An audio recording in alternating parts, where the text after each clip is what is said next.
Habla Luis Velázquez. Les invito a escuchar mi programa Diálogo Internacional por lavisiónradio.net. En este programa podrán escuchar en vivo los análisis de expertos sobre la actualidad mundial, así como sobre los puntos que componen la agenda política global. Diálogo Internacional con Luis Velázquez.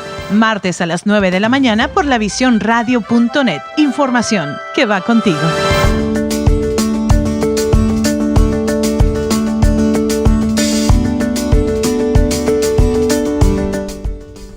Muy buenos días, amigas y amigos de lavisiónradio.net.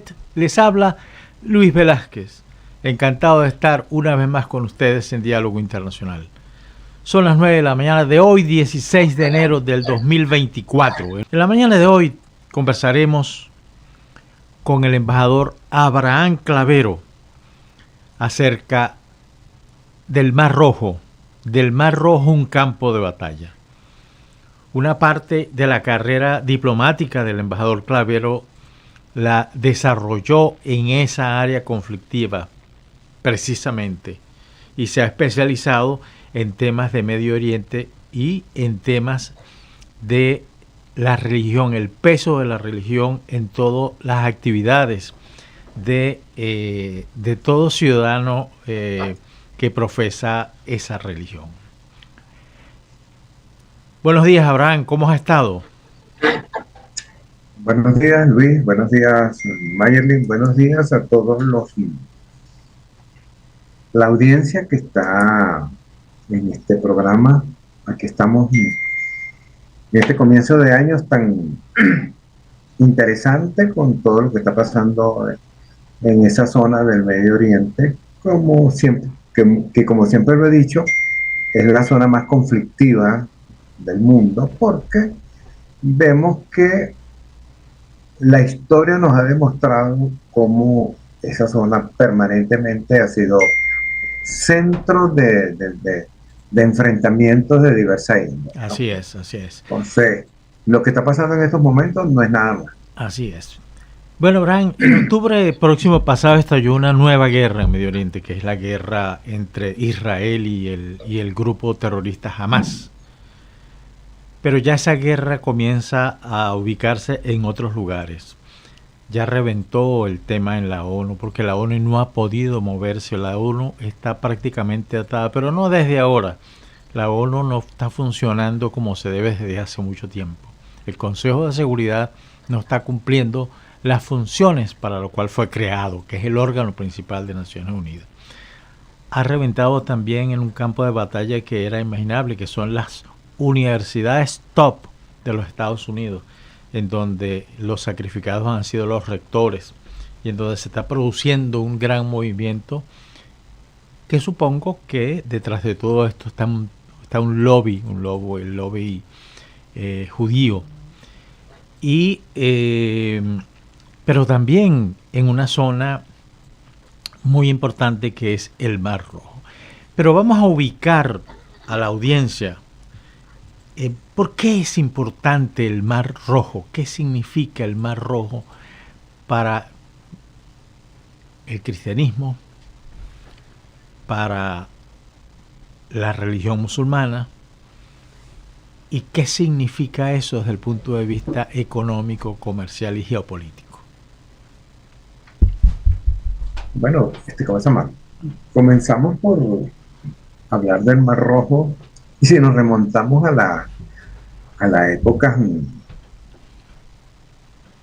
mucho más atrás, recordemos que ese fue el mar por donde los judíos pudieron llegar a Israel guiados por Moisés, ¿no? Entonces vemos cómo desde el punto de vista religioso, pues tenemos ese hecho que aparece en uno de los libros de la Biblia, en Génesis, creo que aparece ese hecho tan importante. Vemos cómo se llama, el Mar Rojo tiene una importancia capital, ¿no? Porque ahí están países enfrentados y países que tienen posiciones realmente diferentes, como el caso de Yemen, que controlan, nada menos que controla la entrada de ese Mar Rojo, que es el estrecho de Bab al-Mandab, ¿no?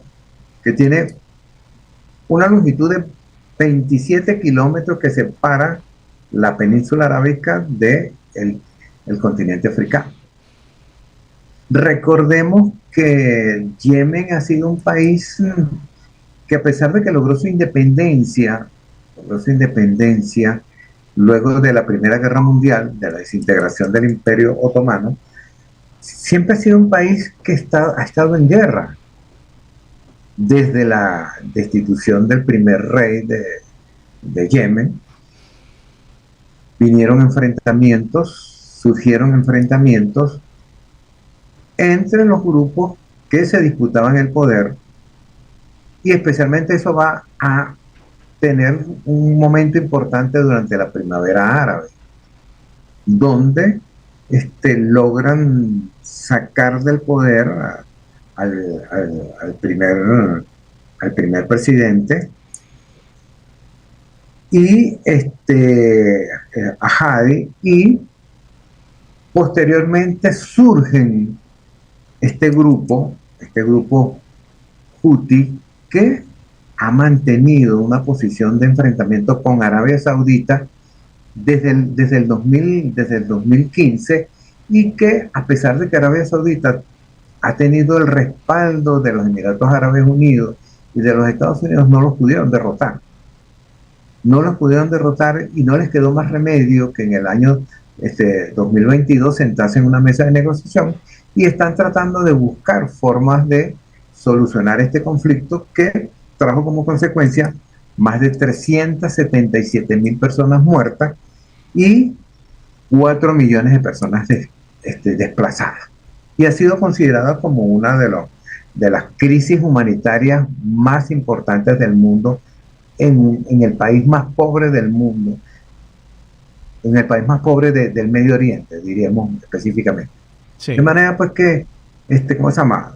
Tenemos que tomar en consideración ese hecho. Sí. Recordemos, déjame terminar un poquito, recordemos que en un momento determinado Yemen estuvo dividido entre dos, era Yemen del norte y Yemen del sur. Yemen del norte, siguiendo una posición más o menos, ¿cómo se llama? Capitalista, podríamos decir, mientras que el Yemen del sur era un país, ¿cómo se llama? Totalmente dentro de la esfera, ¿cómo se llama? Socialista. Entonces, ha sido un país muy guerrero, y un país que ha tenido, ¿cómo se llama? Una historia de guerra sucesiva. Yo estuve en Yemen cuando fui diplomático en Arabia Saudita, y me impresionó, es decir, la cantidad de armas que yo vi. Es decir, ahí todo el mundo andaba armado, pero no armado con unas pistolitas, sino armado realmente con armas de guerra. Así que, ¿cómo se llama? No ha sido fácil para Occidente negociar con Yemen, que siempre ha tenido una posición bastante contraria a Occidente. Sí, sobre todo porque además forma parte de una ala del Islam chiita, pero una rama que es bastante conservadora, y creo que es tan o más conservadora que esa rama que se maneja en Afganistán. Eso es el saidismo, sí. Es una rama del Islam chiita, pero que solamente se profesa en Yemen y en algunas partes del sur de ¿cómo se llama?, de Arabia Saudita. 45% de la población de Yemen profesa el saidismo, y el otro 53% son sunitas, ¿no? Sí. Esta rama del saidismo aparece en el año 470, es decir, 10 años después de la muerte de Mahoma. Así que es una cuestión, es decir, que forma parte de la historia religiosa de Yemen. Sí, además hay un aspecto muy importante que tiene que ver con el Mar Rojo, que es que por esas aguas navegan al poco más de 20.000 cargueros anualmente, lo que supone cerca del 15% del tráfico marítimo comercial global, y además es el punto más rápido entre los puertos asiáticos y europeos. Es decir, es un punto de conflicto grave a nivel mundial. Ese paso cortado por los yemeníes, por los hutíes, es grave y puede traer consecuencias realmente desastrosas. Si analizamos las cifras son contundentes. 15% del comercio mundial pasa por ahí. 30% de los contenedores pasa por ahí, ¿no? Y todo esto ha traído como consecuencia que los fletes se hayan incrementado en un 170%. Los únicos ganadores de esa confrontación han sido las navieras, de manera pues que esto ha obligado a que muchos barcos hayan tenido que desviarse y dar una vuelta por el Cabo de Nueva Esperanza, lo que significa que sea más de 30, entre 25 y 30 días más de viaje. Y esto va a traer como consecuencia que se incrementa en los precios de una manera significativa, ¿no? No es lo mismo atravesar ¿cómo se llama? El Mar Rojo y entrar en el Canal de Suez que tener que dar toda la vuelta por el Cabo de Nueva Esperanza. Otra cosa muy importante, eso va a traer como consecuencia que se puede reactivar nuevamente la piratería en la costa africana, que había sido controlada desde hace cierto tiempo. De manera pues que vemos como han tenido que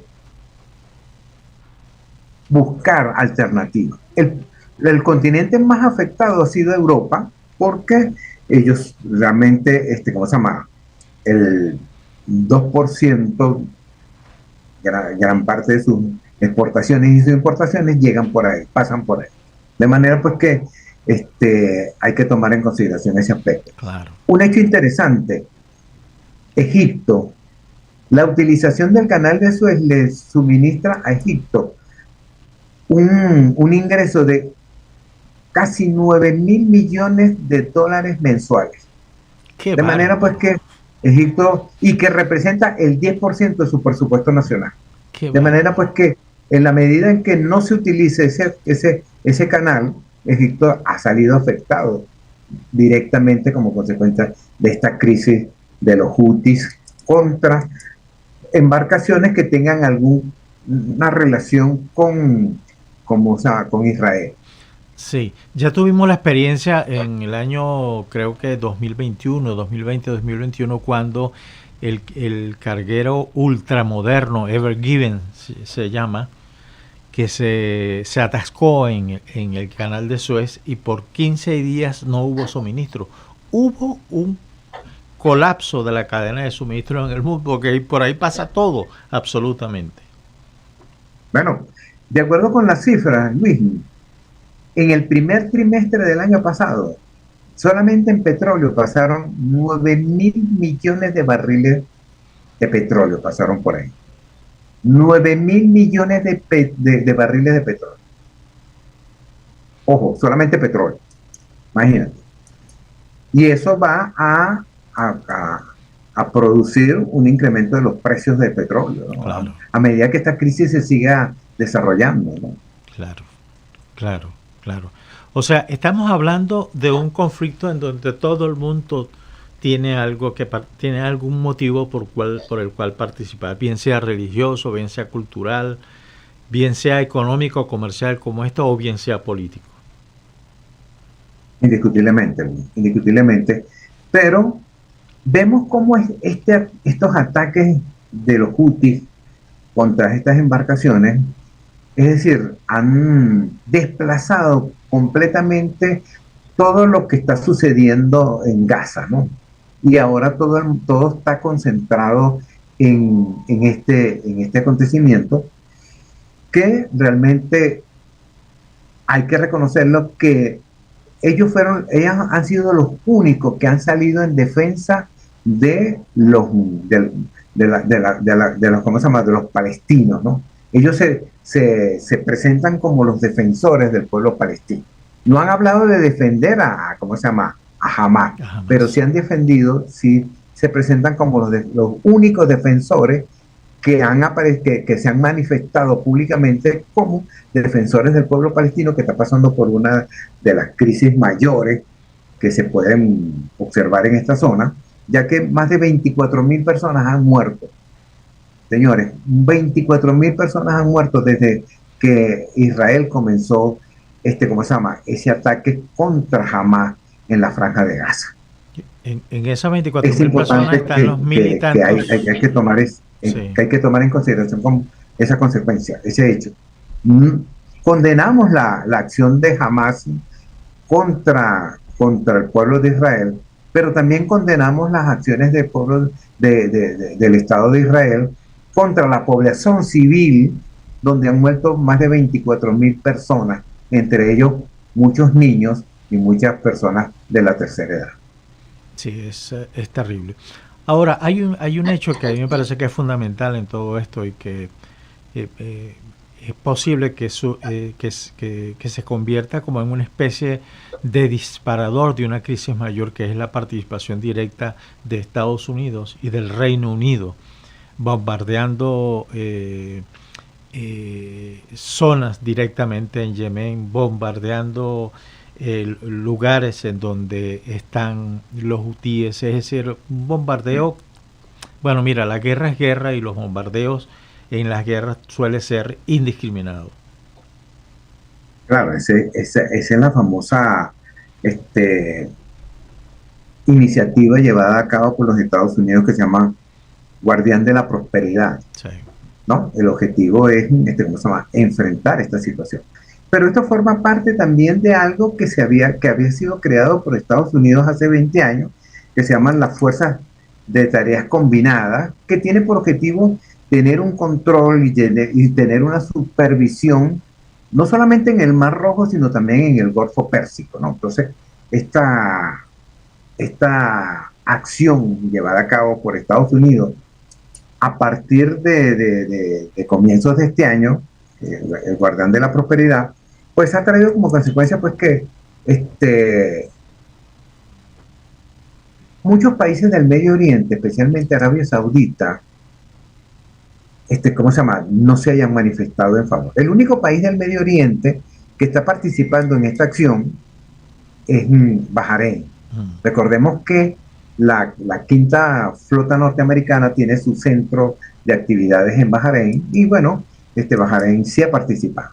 Los demás países han mantenido, no han criticado, pero sí han mantenido, tú sabes, una posición bastante distante de este hecho. Especialmente Arabia Saudita, que no quiere que se le salga de las manos esa negociación que está llevando a cabo para salirse de esa guerra que desde el 2015 tiene contra los hutis en Yemen, y que realmente se ha convertido realmente, ¿cómo se llama?, en un dolor de cabeza para el príncipe Salmán, y que la justificación para la firma de ese acuerdo que ellos hicieron el año pasado con Irán se debe precisamente a eso, para que Irán, debido a la cercanía que tiene con los hutis, sirva de intermediario para poder solucionar esa guerra que todavía está paralizada a partir del 2022, pero no se ha logrado un acuerdo definitivo.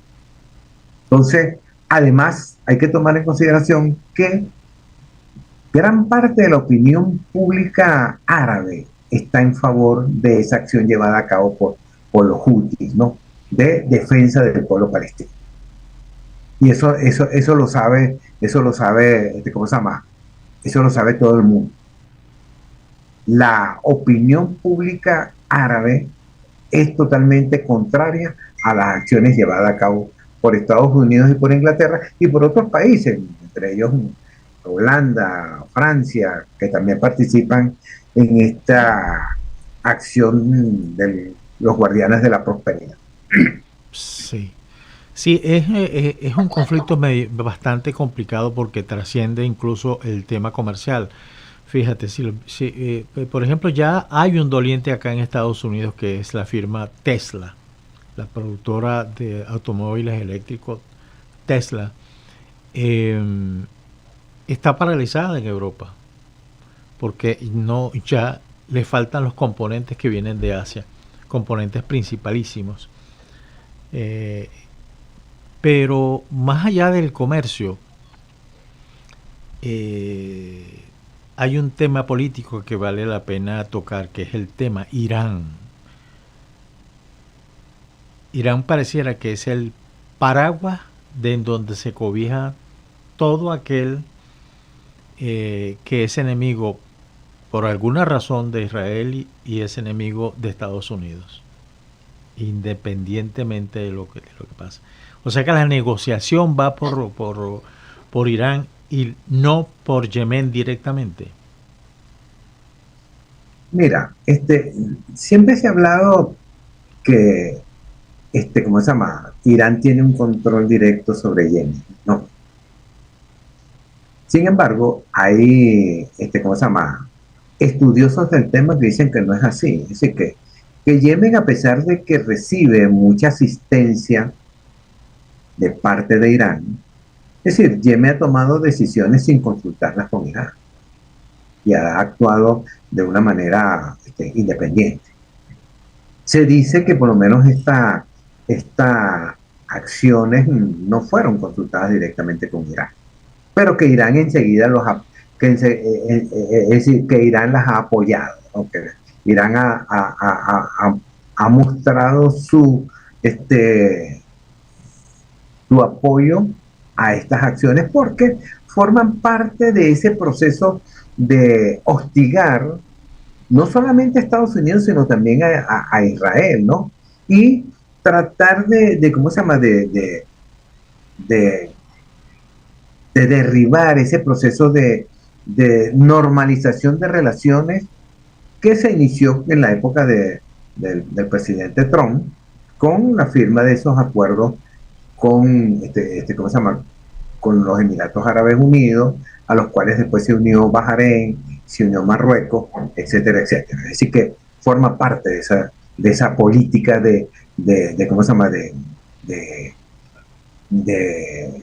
la República Islámica de Irán de, ¿cómo se llama? Bombardear ese proceso de normalización de relaciones entre el mundo árabe y el Estado de Israel. ¿Cuál es el punto de quiebre en todo esto, Orán? ¿En qué sentido, Luis? ¿En qué sentido, a qué te refieres tú? El punto de quiebre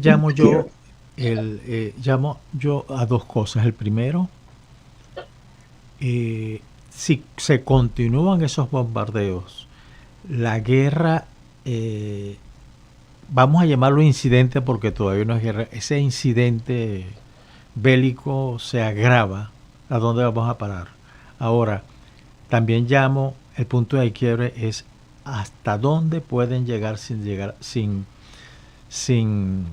sentarse en una mesa a negociar.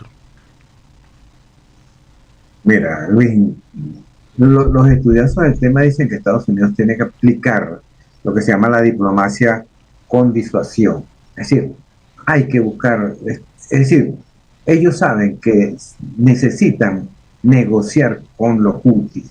Los Houthis controlan, recordemos que los Houthis controlan gran parte del territorio de Yemen, especialmente la parte norte y toda la parte de la costa. De manera pues que ellos tienen ese control y ellos van a seguir llevando a cabo acciones militares, acciones, ¿cómo se llama? De esa naturaleza contra los buques. Y eso realmente va a afectar a la economía mundial. De manera pues que, ¿cómo se llama? A Biden no le va a quedar no le queda otra alternativa que buscar formas diplomáticas de disuasión a fin de superar esta crisis. ¿Y cuál es una de las primeras objetivos que ¿cómo se llama? Que los hutis solicitan es que se paralice toda la acción llevada a cabo por el Estado de Israel contra la Franja de Gaza, ¿no? Y creo que ahí es donde Biden tiene que, ¿cómo se llama?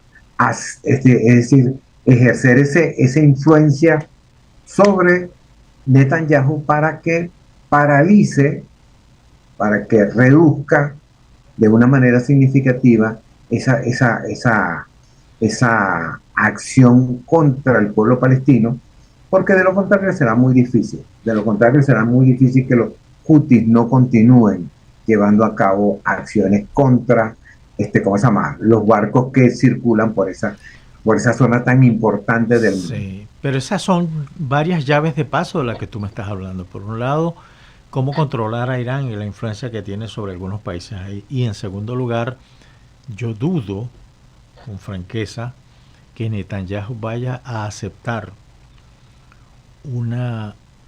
suavizar toda la escalada del conflicto que tiene en contra de Hamas, independientemente de los costos que eso conlleve, humanos o no.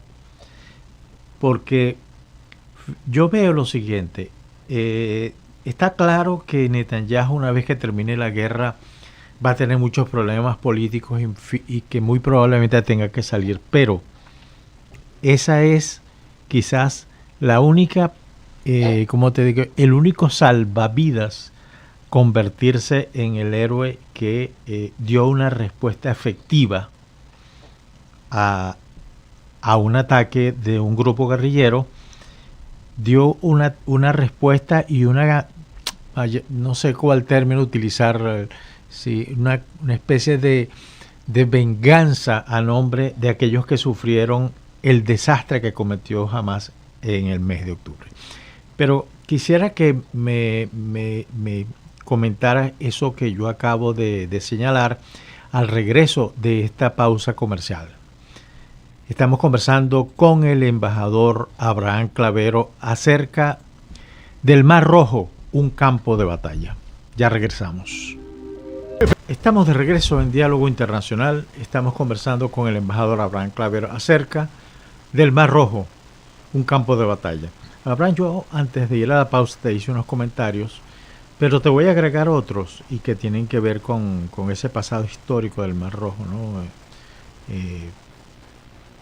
La huida de los israelitas al mando de Moisés, escapando de Ramsés II, por allá entre el 1200 y el 1500 antes de Cristo. Es decir, que el catolicismo tiene que ver con eso. Por supuesto, el Islam también tiene que ver. Y por supuesto, tiene que ver, hay intereses políticos bastante fuertes en esa zona. El secreto será, como te digo, el objetivo es cerrar para dominar, cerrar ese paso y dominar. Mira, Luis, eso que tú preguntabas es interesante. Indiscutiblemente que Netanyahu va a continuar llevando a cabo esa acción, esa masacre, ese genocidio, porque ya eso tiene carácter de genocidio contra la población palestina.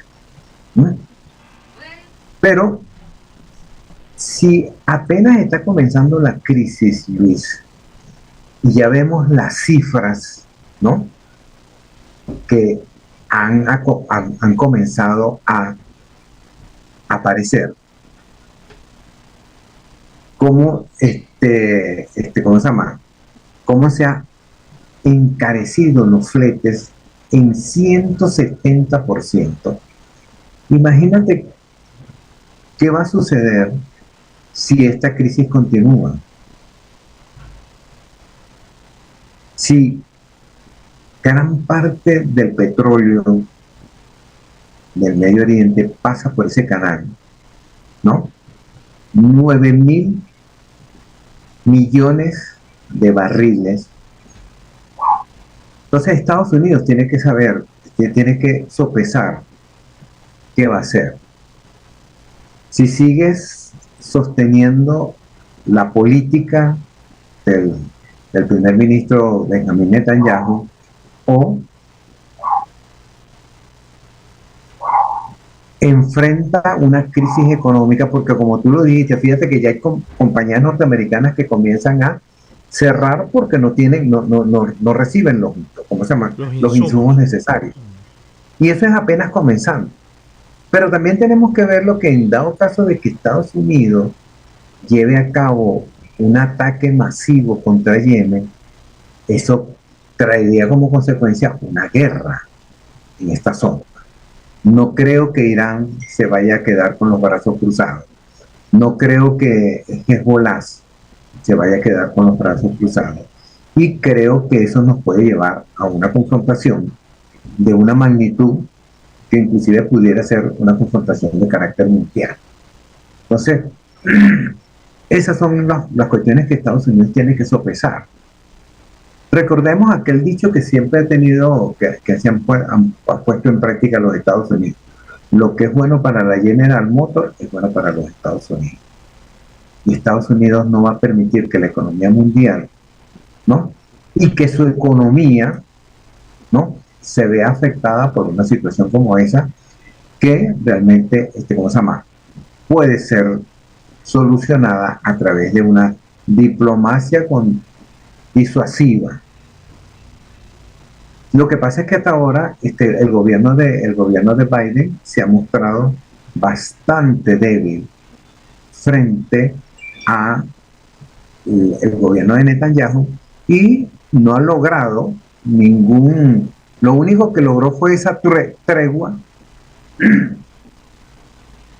que tuvo lugar hace aproximadamente como un mes, pero que no ha logrado, es decir, llevar a Netanyahu a un entendimiento de que después de un mes de acciones, prácticamente ellos no han logrado absolutamente nada.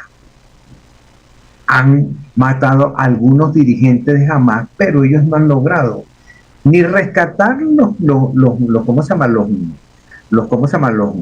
Los presos que tiene ¿cómo se llama? Hamas, ni acabar con la cópula ¿cómo se llama? De Hamas. De manera pues que ha sido un mes que lo que ha hecho es poner al Estado de Israel en boca de todo el mundo y traer como consecuencia que la opinión pública mundial se haya ido cambiando progresivamente y apoyando al pueblo palestino.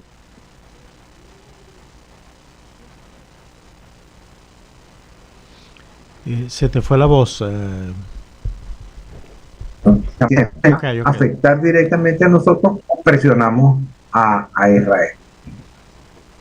Pero es que yo lo veo tan lejano eso, porque también presionar a Israel sería doblar la cintura frente a un país que se ha mostrado agresivo, como es el caso de Irán. Es decir, sería mostrar una debilidad innecesaria. Es decir, más allá de lo que pudiera ser, Irán tiene claro, o los ayatolás tienen claro, que su objetivo es sacar a Israel, creo que textualmente es de hacer desaparecer a Israel del globo terráqueo. Entonces, bueno, es decir, ese es el gran dilema que enfrenta Estados Unidos. O defendemos la economía, o enfrentamos al Estado de Israel, y enfrentamos a los Houthis, que tienen como lema: Dios es grande, muerte a Estados Unidos, muerte a Israel, maldición a los judíos y victoria del Islam. Esos son los principios de los Houthis. Entonces, Estados Unidos tiene que sopesar. ¿Qué preferimos? Defender la economía de nuestro país, enfrentar una situación que, si apenas está comenzando, las cifras son contundentes, o llevar a cabo una acción bélica contra los Houthis que nos llevaría a una guerra en el Medio Oriente y que podría desatar realmente una confrontación mundial. Sí, de proporciones inimaginables en todo caso. De proporciones inimaginables, de verdad. Sí, no, porque además está vinculado no solamente a Estados Unidos, sino que está toda Europa. Está Asia vinculada. ¿Entiendes? Todos los países que tienen su comercio, imagínate China, ¿no? Mucho del comercio chino que viene hacia Occidente pasa por ahí. Entonces para ellos también una confrontación mundial. Y creo, Luis, que China no está interesada ahorita en ningún tipo de confrontación que afecte a su economía. Sí, que ya está maltrecha. Que ya está bastante maltratada ¿cómo se llama? Xi Jinping está tratando de hacer todos los esfuerzos para sacarla de esa situación. Entonces creo que ahí está el gran dilema de Estados Unidos, especialmente en un año electoral, ¿no? En un año electoral donde se están jugando tantas cosas y donde ya vemos cómo, ¿cómo se llama? Donald Trump gana las primeras elecciones partidistas y de una manera contundente. Sí.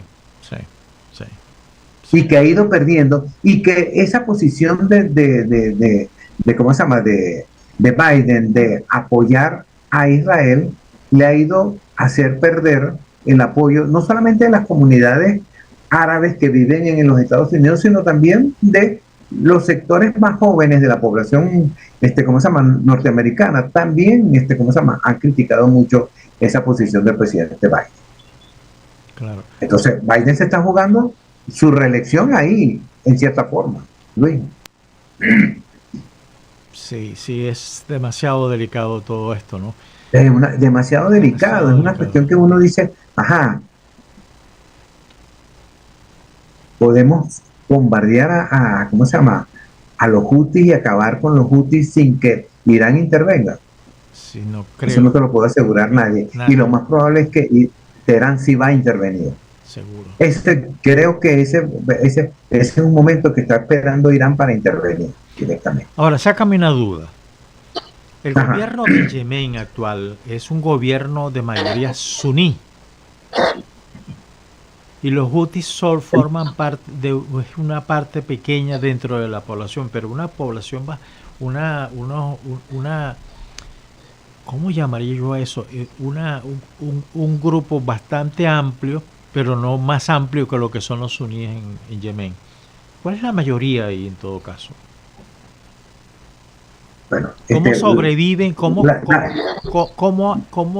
mantienen ese diálogo entre suní y chiitas ahí? Es raro esto. Bueno, ¿cómo se llama? Recordemos, Luis, que ¿cómo se llama? Yemen es una sociedad tribal, ¿no? Yemen junto con Libia son los únicos países del Medio Oriente donde las tribus todavía siguen desempeñando un papel importante. De manera pues que a través de las tribus es que se logra, como decían, el respaldo para cualquier tipo de acción. La mayoría de las tribus son, ¿cómo se llama? Son suníes. A pesar de que el grupo de los Houthis son chiitas, han logrado pues una convivencia para mantener ellos el control, porque realmente ellos sí mantienen el control de gran parte del territorio y de la población ¿cómo se llama? De Yemen, y que han permitido, eso les ha permitido, es decir, presentarse como los verdaderos representantes del pueblo yemenita. Estas acciones llevadas a cabo por los Houthis han servido para reforzar la posición de los Houthis, que han tenido algunos problemas porque los Houthis tienen un control, ¿cómo se llama?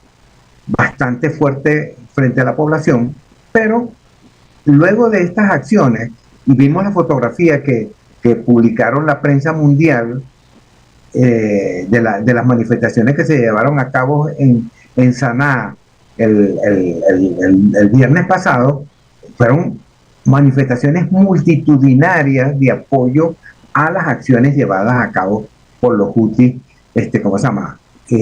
Contra los barcos, ¿cómo se llama? Extranjeros que atraviesan por esa zona. De manera pues que eso es lo que esa acción lo que ha llevado es que a unificar la posición del pueblo yemenita alrededor de los hutis.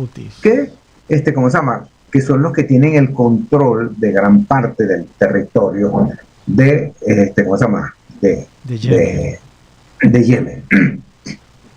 Dime una cosa, tú estuviste en Saná, ¿cómo es Saná?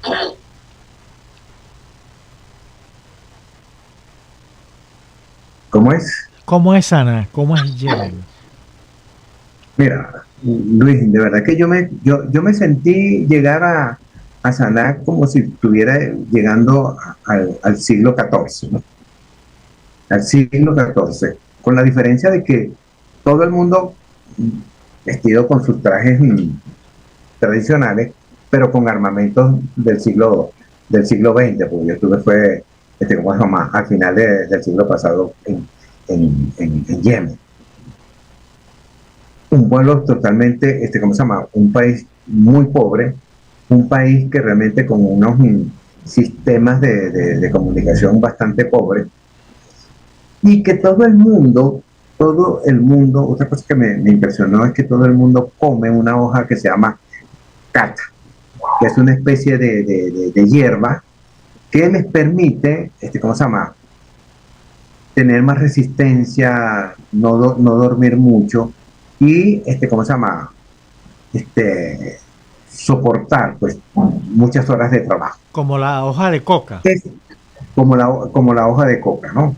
Eso se vende libremente, a pesar de que es considerado como un narcótico en el resto del mundo.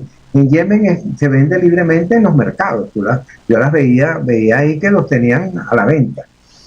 Trae muchos problemas porque esa hierba, esas hojas de cat, esa planta necesita mucha agua. Y uno de los grandes problemas que enfrenta ¿cómo se llama? Yemen es que es un país que es muy desértico y que tiene pocos recursos hídricos, de manera pues que el precio de esa hierba es bastante cara y que la mastican a los niños a partir de los 12 años, la empiezan a masticar, y las mujeres también.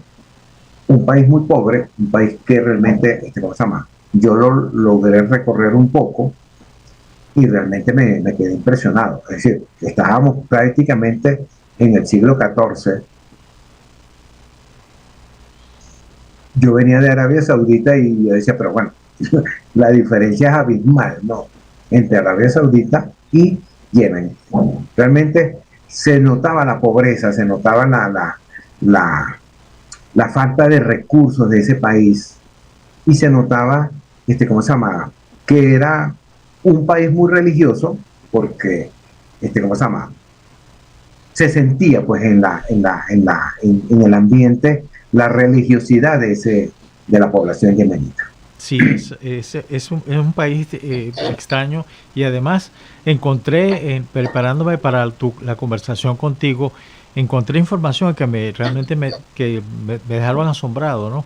Y una de esas cosas que me impactó fue que la mayoría de los poloantropólogos son partidarios de la teoría del origen africano reciente. Según esa teoría, la especie humana, la especie moderna, Homo sapiens, evolucionó en África Oriental hace unos 150.000 años.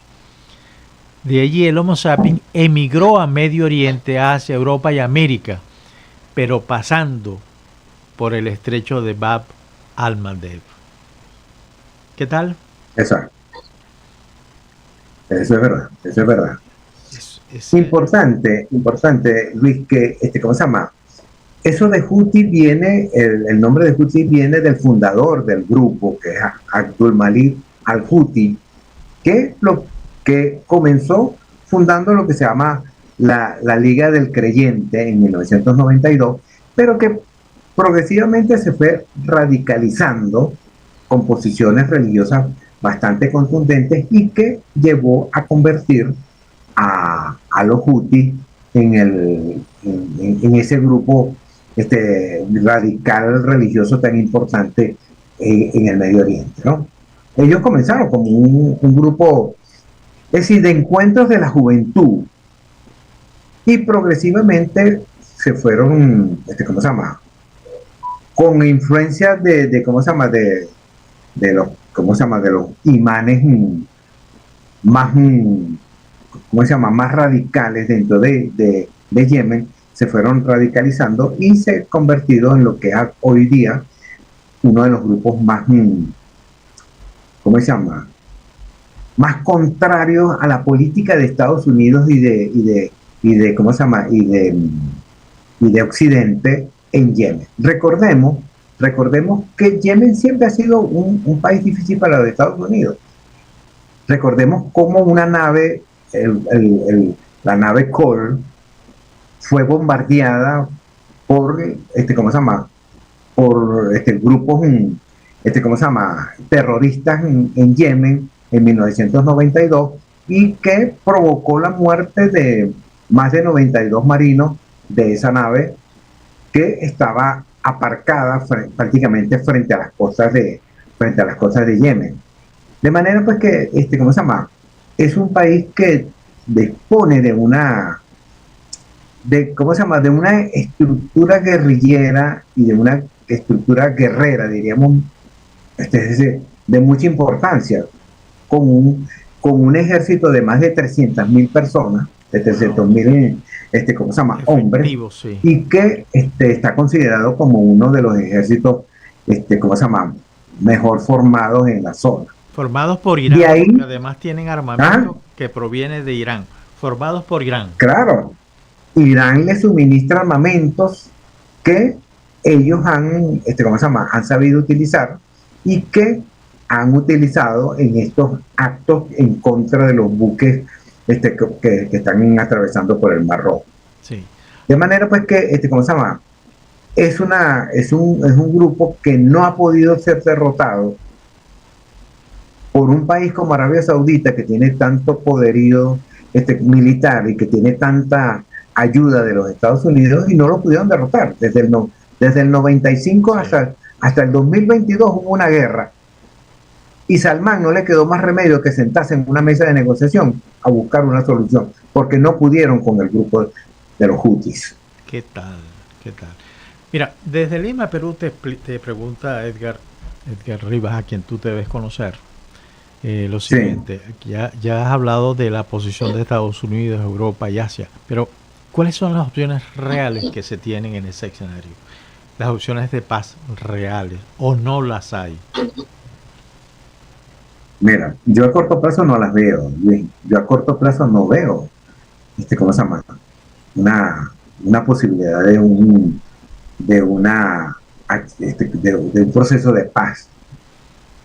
Porque, ¿cómo se llama? Los hutis no van a aceptar ninguna negociación que no incluya primero la decisión de el gobierno de Israel de paralizar las acciones contra Hamas en la Franja de Gaza.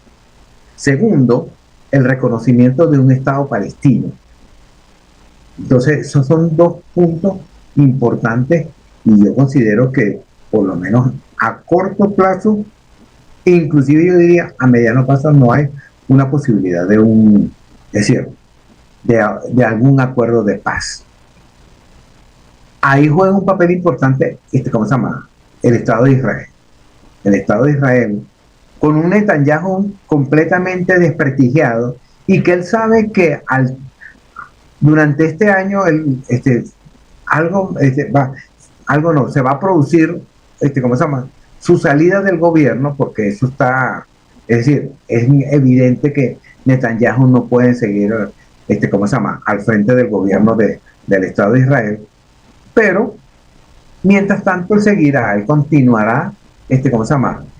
Llevando a cabo esta acción, tratando de acabar con Hamas, que es su objetivo fundamental y que por lo menos en el primer año, en el primer mes de acciones, no ha logrado absolutamente nada porque no ha logrado acabar con la cúpula de Hamas y no ha logrado rescatar a los ciento y pico ¿cómo se llama?, de prisioneros que tiene en manos el grupo Hamas. A pesar de que se han descubierto gran cantidad de túneles y toda esa cuestión, fíjate, no han logrado llegar hasta donde están esas personas. Entonces, veo muy difícil, ¿cómo se llama?, un acuerdo de paz a corto plazo. Inclusive yo diría a mediano plazo. Lo veo muy difícil, muy complejo. Estados Unidos sabe que se está jugando muchas cosas ahí, de su economía y de su política, porque una derrota o algo que no permita un acuerdo, ¿cómo se llama?, con los Houthis, va a ser una derrota para Biden y eso va a influir definitivamente en las elecciones de noviembre. Sí, definitivamente la percepción que tendría la gente de un acuerdo de paz en estos momentos sería una percepción de que fue derrotado, lo cual derrotado. Lo cual no es en todo caso, ¿no? Lo cual no es.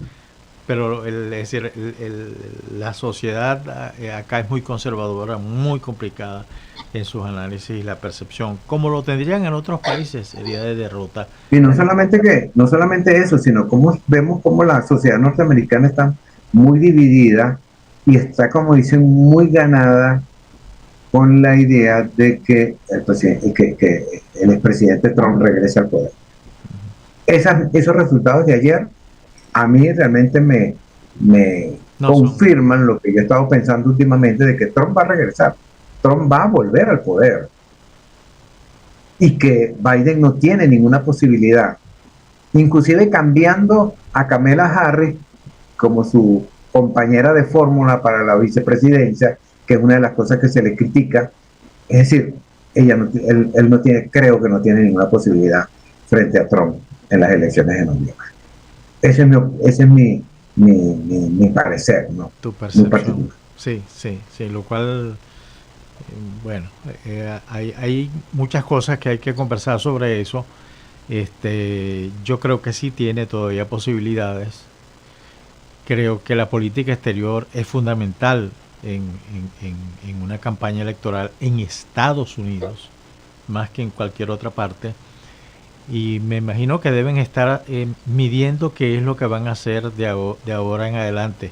Sobre todo que tú ves que el secretario de Estado prácticamente despacha desde un avión, moviéndose de un lado a otro, buscando de alguna manera conformar un paquete que pudiera servir para sentarse en una mesa de negociación. Lo cual no es fácil, ya sabemos que armar un acuerdo de paz no es sencillo, porque son muchos. Pero Luis, sobre todo acá. Él está montado en un avión prácticamente desde hace dos meses, desde que se produjo el ataque del 7 de octubre, ¿no? Y hasta ahora no se ha logrado absolutamente nada.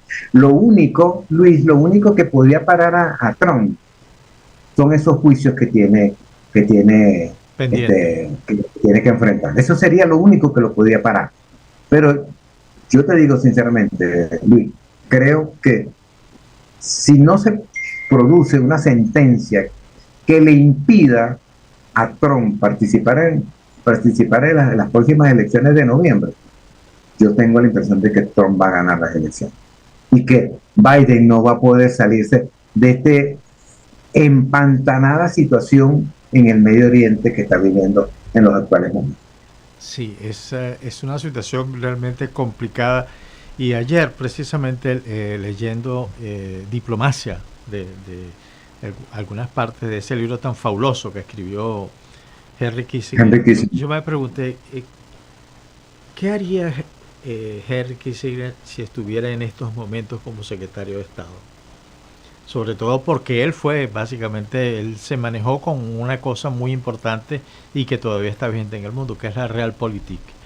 Lo que es bueno para Estados Unidos en otras palabras, lo que es bueno para la General Motors es... La General Motors es bueno para los Estados bueno Unidos. para los Estados Unidos y el resto que se los arregle.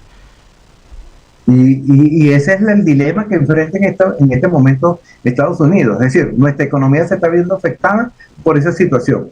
¿Qué vamos a hacer? ¿Vamos a seguir apoyando a Netanyahu o vamos a tomar una decisión de manera de salvar nuestra economía?